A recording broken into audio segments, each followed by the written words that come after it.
even we are here in the urban community, admittedly dili jud kita tanan kay registered pa, although we have the access to the internet, we have newer phones, newer pero still, even though there's a large percentage of the city nga kanang registered na, there's still an amount nga wala gihapon na Can't ignore it.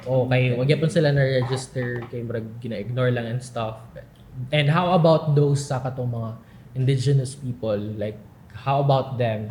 There's kakulangan with the information nga ma-receive nila about the current like Especially in the oo. rural So based on our interviews and findings, SIM registration.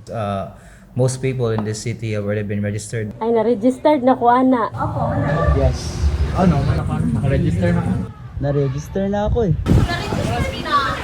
The SIM card registration was supposed to end April 26, but then there came the news na it's extended for another 90 days again, because even though most people here in the city have been registered, in a whole, there's still a lot significant amount of percentage of people who have not been Ako ang maistorya sa ako ang nakadula pa naka-registered na dapat ipa-registered na nila kay kuan para aware po sila sa mga pareha karon ng mga panahon na may mga scammer good. Importante yun ang SIM karon kay ngano kay sa unang panahon daghang mga scam.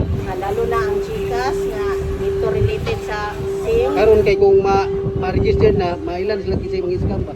Biya pud ko wala pa ka register may nagya para Ay, ano ba wala ka pa register?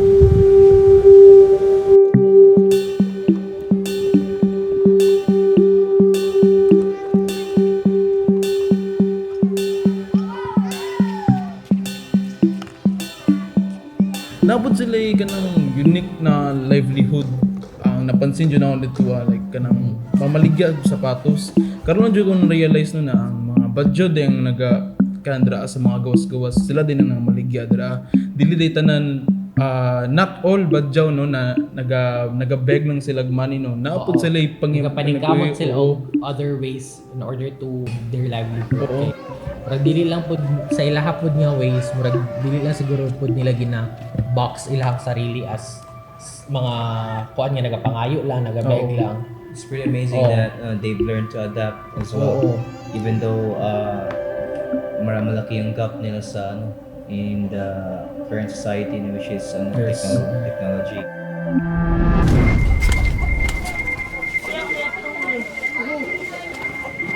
I'm glad lang sad no kay we have partnered with Jezebel Philippines kay Let's go! Video mang good nga na mo. they have guide us. I mean, sila ang nagpasulit sa ato as a community. It was their idea nga we also partner with them nga mag-SIM register sa Madjaw community kay given that we're IT students, I think it's also important man pud good nga kita nga IT murag na to ang ato ang expertise sa ilahang murag ibahagi nato kung what we are good at. People should definitely take action in properly educating indigenous people, since the protection and the service that the SIM card registration offers is available to everyone, not excluding, of course, the indigenous people. Kasi Globe na yung PM. Pa-register na kasi mong SIM. Ha? Kasi wala pa? Gusto ka magpa-register? Globe na, test smart. Hi! Some of them kay nakabalo sila nga there's a SIM registration kay gina-stereotype na to sila as very poor, pero some of them should are adapting on the current Which is good for them. which is good. Para register sa imong SIM. para Dili siya ma-activate. Kuan po, di ba kanang namay mag-send sa imong mga kanang nanalo ka nang ana bali ang kanang dili daw ko. So I think what bars us with the dili kita tanan registered pod, it's because naay kakulangan with the information drive nga ginaano I think the government should put a priority on that. Asa ka lang ID ka? Wala siya yung ID. Bata kang ito, 17 pa siya. Mga pod? Oh, very good. Asa mga ID? Sige, pasa. Thank you. It takes time para makakuha ka og ID and stuff, but there are networks that are very strict when it comes to We found out Oo. that the indigenous peoples that you visited, Oo. they didn't have valid actually ID. wala sila yung valid Oh, ID. she's Ang hard. ang dili lang dito tuwa na may na lang pud kay bagay na naay siya ka nang katong other ID kay na off siya Oo. gani. Kuan. Very lenient, but still, they need more information talaga. Some of them, which is sad na thing, kay wala sila kabalo even sa lahang birthday. Hindi siya sala sa government kay tungod they are basically gipanganak dyan sila sa sea. Pero at least unta there's a program na ikuan na kanang matagan sila og the same privilege sa ato ang makakuha og ID mga ana and stuff. Saan? Lambot?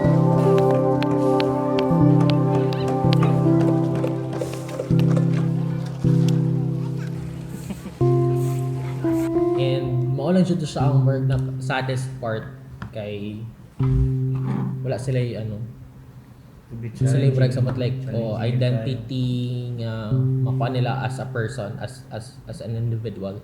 Given siguro how they're like bisa sila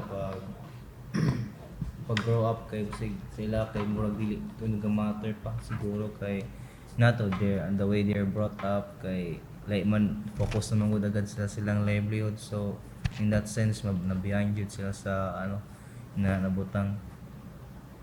So kato hopefully mga take action Hopefully yun. matimanan yan sila.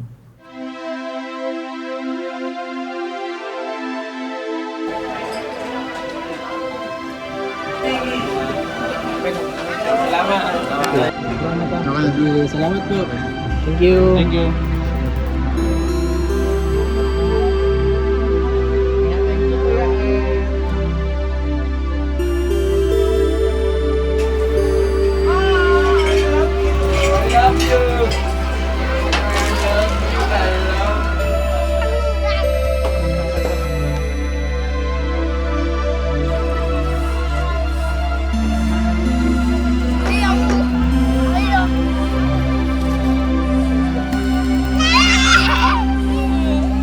Naisda?